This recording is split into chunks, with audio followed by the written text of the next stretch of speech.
Good morning. पिछले वाले video में हमारा चैप्टर है वो कंप्लीट हो गया था। सेकंड चैप्टर जो था हमारे आसपास के पदार्थ शुद्ध है, ये चैप्टर कंप्लीट हो गया था सेकंड। इसके मैंने कुछ क्वेश्चंस दिए थे, वो क्वेश्चंस के आज हम आंसर देखते हैं। ठीक है, तो पहला क्वेश्चन मैंने दिया था कि निम्नलिखित में से कौन सा एक यौगिक है। तो ये जो ऑप्शन दिए हुए हैं इनमें से अपने को ये देखना है कि इनमें से कौन सा जो यौगिक है वो कौन सा यौगिक है। तो इसमें चार ऑप्शन दिए गए हैं, एक तो है मीथेन, वायु, पारा और लोहा। तो इसमें से जो यौगिक है वो है मीथेन।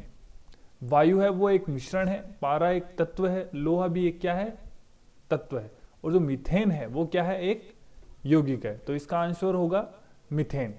सेकंड क्वेश्चन हमने देखा था कि दो या दो से अधिक पदार्थों का समांगी मिश्रण को क्या कहते हैं।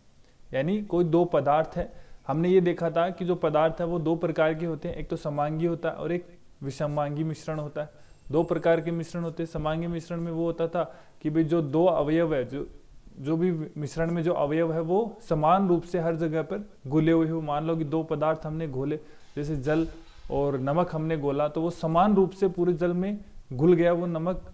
उस नमक का स्वाद है वो जल के हर हिस्से में एक समान होता था, तो उसे हम क्या कहते थे, समांगी मिश्रण। और इसका जस्ट उल्टा था कि अगर सभी अवयव एक समान रूप से नहीं घुले हुए हो, मान लेते हैं कि जैसे नमक है, जैसे कुछ और पदार्थ ले लेते हैं, उसका स्वाद किसी जगह पर कुछ और है, किसी जगह पर कुछ और है, तो वो क्या है, विषमांगी मिश्रण है। तो इसमें ये बोला है कि दो या दो से अधिक पदार्थों का समांगी मिश्रण को हम क्या कहते हैं। तो देखो उसे हम क्या कहेंगे, विलयन कहेंगे। यानी इसमें एग्जाम्पल पूछा है कि दो या दो से अधिक पदार्थों का समांगी मिश्रण का कोई एक एग्जाम्पल देना है, तो वो है विलयन। विलयन क्या होता है, एक समांगी मिश्रण होता है। फिर हम अगला नेक्स्ट क्वेश्चन देखते हैं कि निम्न में से कौन सा मिश्र धातु है। ऑप्शन दिए हुए हैं, तो इनमें से अपने को मिश्र धातु देखना है कौन सा। मिश्र धातु क्या होती है, जब दो अलग अलग धातुओं को पिघलाकर एक धातु बनाया जाता है, उनको मिला दिया जाता है और उनसे एक धातु प्राप्त की जाती है, उसे हम मिश्र धातु कहते हैं। तो इसमें चार ऑप्शन दिए हुए हैं, एक तो जिंक, पीतल, कॉपर और लोहा।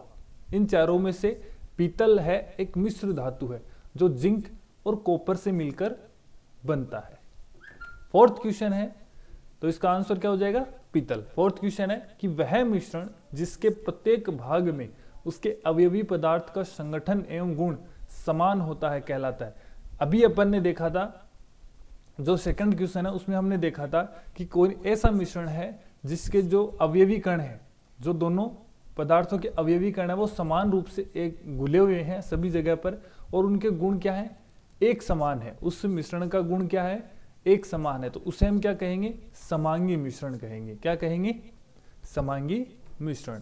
इसका जस्ट उल्टा है फिफ्थ क्वेश्चन कि वह मिश्रण जिसके प्रत्येक भाग में उसके अवयवी पदार्थों का संगठन एवं गुण एक जैसे नहीं होते हैं, उसे क्या कहते हैं। यानी दो यौगिक है, दोनों को मिलाया, एक मिश्रण तैयार किया, उस मिश्रण के जो अवयवी कण है वो हर जगह क्या है, अलग अलग है, एक जैसे नहीं है, उनके गुण क्या है, एक जैसे नहीं है, तो वो क्या कहलाता है, विषमांगी मिश्रण। तो इसका उत्तर क्या हो जाएगा, विषमांगी मिश्रण।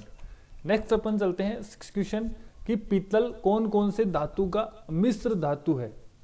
तो अभी हमने देखा था मिश्र धातु, तो इसका सही आंसर है जिंक और कॉपर। जिंक और कॉपर से मिलकर क्या बनता है, पीतल, और पीतल क्या है, मिश्र धातु है। सेवंथ क्वेश्चन की हम बात करते हैं कि निम्नलिखित में से कौन सा एक तत्व है। सेवंथ क्वेश्चन है, निम्नलिखित में से कौन सा एक तत्व है। तो इनमें से आपको तत्व बताना है। तो जल क्या है, यौगिक है। चीनी भी क्या है, यौगिक है। मीथेन क्या है, यौगिक है। और पारा क्या है, तत्व है। तो जल, चीनी और मीथेन ये तीनों क्या है, यौगिक है, और पारा क्या है, तत्व है। तो अपना सातवें क्वेश्चन का सही आंसर हो जाएगा पारा। आठवें क्वेश्चन की हम बात करते हैं कि निम्नलिखित में से कौन सा एक रासायनिक परिवर्तन है। तो कुछ ऑप्शन दिए गए हैं, इनमें से अपने को रासायनिक परिवर्तन वाली परिघटनाएं देखनी है।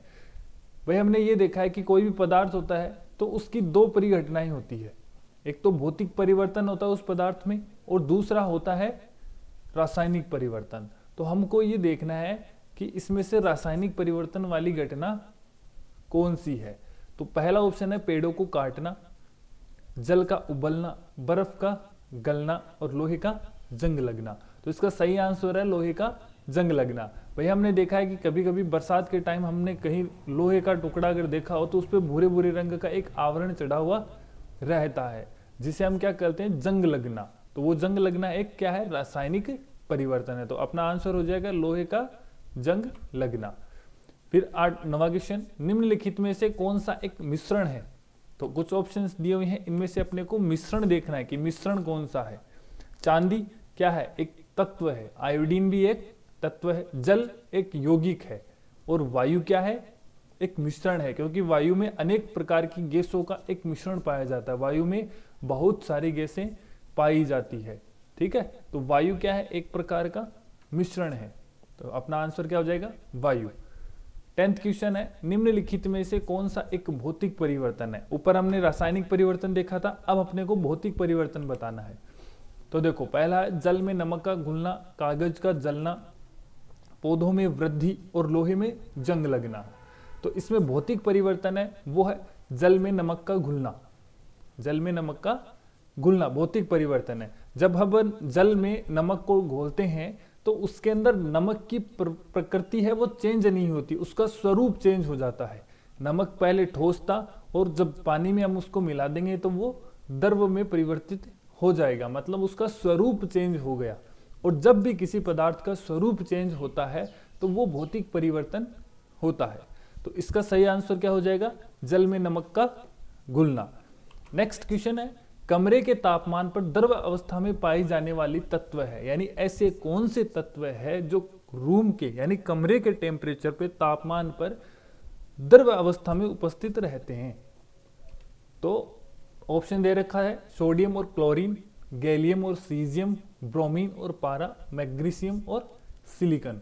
तो इसमें सही आंसर है गै, ब्रोमीन और पारा। ब्रोमीन और पारा जो तत्व है वो रूम के तापमान पर, कमरे के तापमान पर द्रव्य अवस्था में उपस्थित रहते हैं। नेक्स्ट क्वेश्चन है, नमक से कपूर को किस विधि द्वारा पृथक किया जा सकता है। यानी नमक और कपूर का एक मिश्रण दिया हुआ है, इस मिश्रण में से नमक को अलग करना है और कपूर को अलग करना है, तो वो किस विधि द्वारा किया जाता है वो हम देखते हैं। तो हमने ये पढ़ा था कि कोई भी अगर भौतिक परिवर्तन होता है तो वो सबसे पहले, जैसे अगर कोई द्रव्य होता है तो वो ठोस में परिवर्तित होता है, ठीक है। ठोस है वो पहले द्रव्य में होता है, फिर द्रव्य से गैस में परिवर्तित होता है। लेकिन कुछ यौगिक है, कुछ यौगिक या कुछ पदार्थ ऐसे होते हैं जो क्या होते हैं कि ठोस से सीधे ही गैस में परिवर्तित हो जाते हैं। तो इसका एक सबसे अच्छा उदाहरण है कपूर। कपूर क्या है, ठोस से सीधे ही गैस अवस्था में परिवर्तित हो जाता है। तो जब हम नमक और कपूर को गर्म करते हैं तो कपूर है वो वाष्प बन के यानी गैस अवस्था में बदल के और हवा में उड़ जाता है। तो हम उसको ढकते हैं और हम उस वाष्प को एकत्रित कर लेते हैं, तो वाष्प जो है वो अलग हो जाएगी और नमक अलग हो जाएगा। इसका मतलब यह है कि कपूर अलग हो जाएगा और नमक अलग हो जाएगा। और इस प्रक्रिया को, इस विधि को हम बोलते हैं ऊर्ध्वपातन। क्या बोलते हैं, ऊर्ध्वपातन, ठीक है। नेक्स्ट क्वेश्चन की हम बात करते हैं कि समुद्र के जल से नमक को किस विधि द्वारा पृथक किया जा सकता है। तो समुद्र के पानी से समुद्र के जल से नमक को अपन वाष्पीकरण विधि द्वारा अलग कर सकते हैं। जल हवा में उड़ जाएगा, नमक नीचे बैठा रह जाएगा। फिर हम बात करते हैं नेक्स्ट क्वेश्चन की, निम्नलिखित में से कौन सा धातु नहीं है। ऑप्शन दिए हुए हैं, तो इनमें से आपको ये देखना है कि धातु कौन सी नहीं है। तो सोडियम एक धातु है, पोटेशियम भी एक धातु है, तांबा भी क्या है, धातु है, और हाइड्रोजन जो है वो है आपकी गैस, ठीक है। तो हाइड्रोजन एक धातु नहीं है। नेक्स्ट क्वेश्चन, निम्नलिखित में से उपधातु की पहचान करिए। अब उपधातु अपने को देखनी है कि कौन सी है। तो ऑप्शन दे रखे आयोडीन, सिलिकॉन, पोटेशियम और चांदी।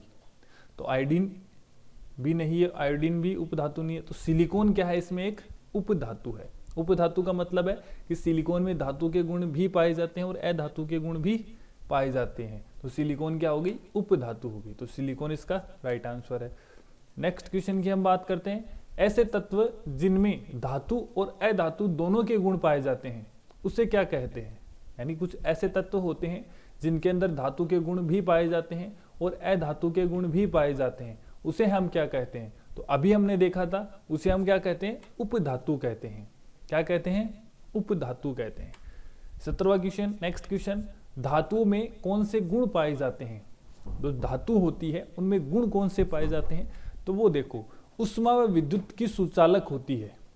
जो धातुएं हैं वो उष्मा और विद्युत, बिजली की सुचालक होती है, यानी उनमें उष्मा भी प्रवाहित हो सकती है और विद्युत भी प्रवाहित हो सकती है। नेक्स्ट है आघातवर्ध्य होती है, यानी हम धातु को पीट पीट के एक चद्दर बना सकते हैं, तो आघातवर्ध्य होती है। तन्य होती है, धातु को हम तार के रूप में खींच सकते हैं लंबा, यानी धातुओं का हम तार बना सकते हैं, तो वो तन्यता का गुण पाए जाते हैं। इसका मतलब है वो तन्य होती है। तो धातुओं की ये तीन गुण, मुख्य तीन गुण पाए जाते हैं। ठीक है, तो ये 17 क्वेश्चन थे, इनके आंसर मैंने करवा दिए हैं। तो आप इनको अब फेयर कॉपी में करके सारे क्वेश्चन और आंसर इनकी फोटो लेके मुझे भेजनी है आपको मेरे व्हाट्सएप नंबर पे। Okay, thank you.